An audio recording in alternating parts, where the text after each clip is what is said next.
Listen, your words can make or break your life. And in this video, I want to help you change your words so you can change your life. Now, I've done a lot of videos on language and really just shifting who you are and your identity. All of that comes starting with language. When you start changing how you talk, how you think will start changing, and your actions will start changing, and your behaviors will start changing because you're rewiring how you think with your words. So, I want to give you three things that you can do right now to shift everything just by the words that you say. So, first off, I want you to just take inventory, right? Just take inventory. Just think, what do I say about myself every day? Every day, what are you saying about yourself? Are you saying negative words? Are you saying positive words? Are you lifting yourself up with your words? Are you pulling yourself down with your words? I don't want you to be ashamed. I don't want you to start beating yourself up about it. I do want you to notice. Notice how what you are saying is making you feel.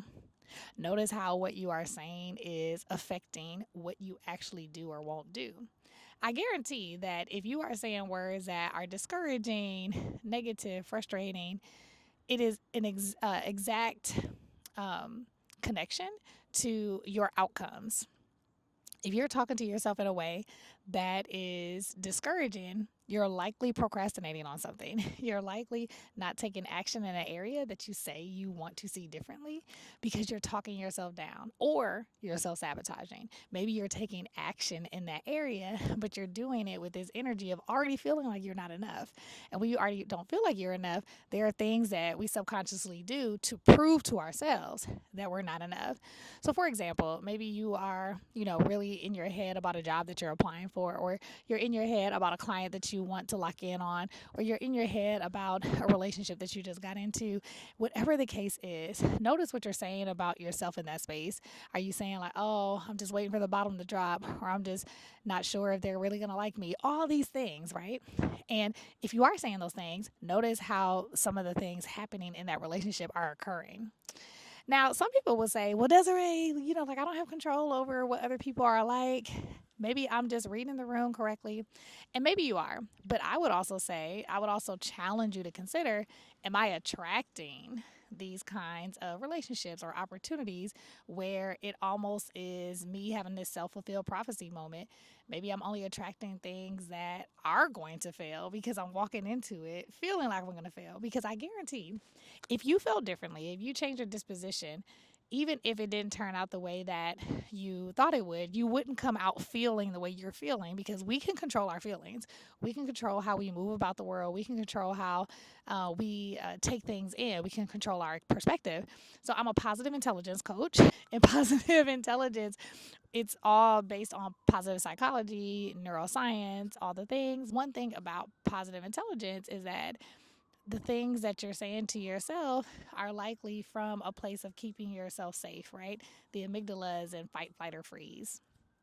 And the things you're saying to yourself is just your brain's way of trying to keep everything copacetic. Like, listen, like this new relationship is scary, or another job. What if somebody doesn't like you there? Or what if the boss is too much? Maybe it's too much you can handle. Okay, like this is dumb. We shouldn't be here, right? So all these things are being said because our brain wants us to get back to some kind of normal, whatever that is. Maybe the normal is the relationships that you've been in where you haven't been feeling good, and which sucks, right?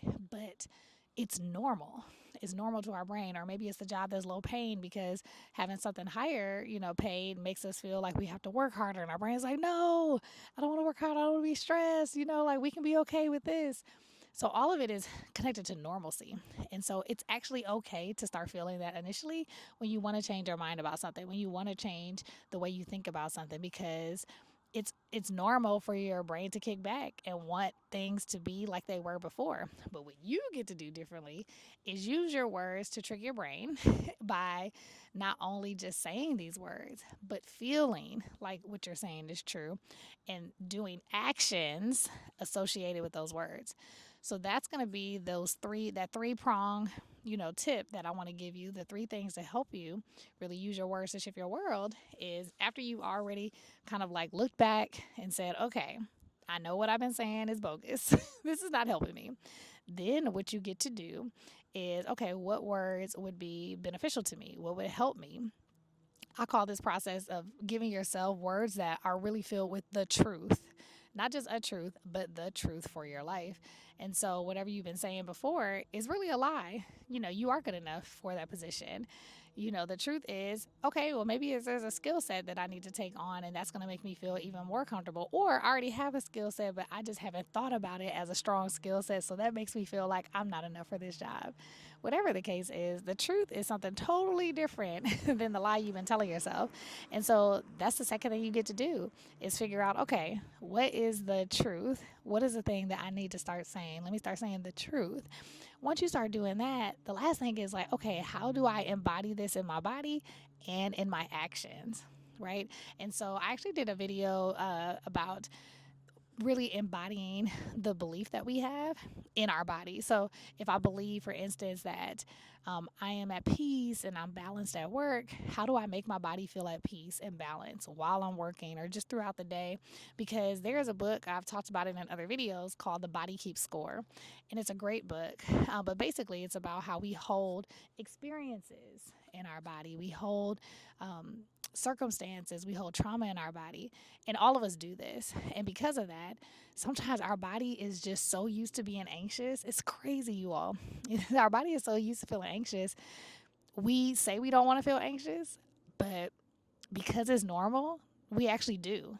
We feel out of sorts when we're not. So we almost create suffering. We almost create anxious situations. We create chaos because this is what we're used to. And some of us might not think it's that because maybe you didn't have what people would deem as like a chaotic life. But being anxious all the time, that can lead to a chaotic life on the inside. Even if it doesn't outwardly seem anxious, it's like inwardly it is.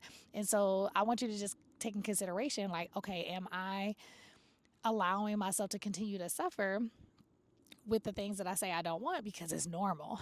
And if that's true, which it likely is, this is the opportunity for you to practice your body feeling the opposite of that.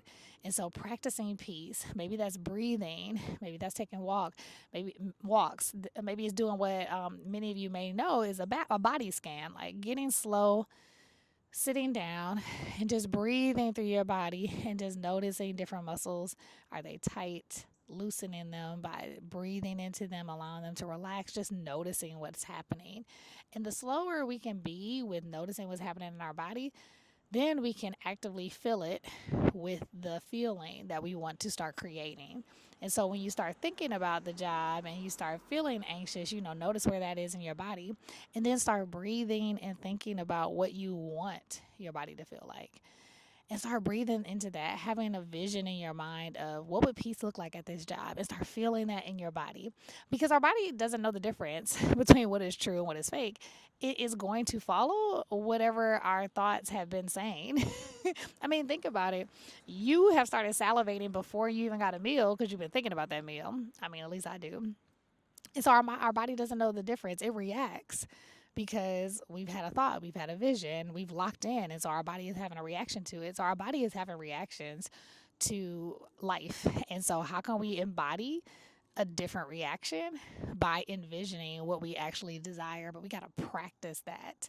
And so, I want to encourage you with your words, change what you're saying, which will also help change what you're seeing and thinking. And then that will also help you change how you're feeling and acting. And that, my friend, is going to give you a whole nother life. And I'm so excited to hear about it. If you like this video, then you'll really like my main character energy playbook challenge. You can get it for free $99 below. And I can't wait to see you in the next video.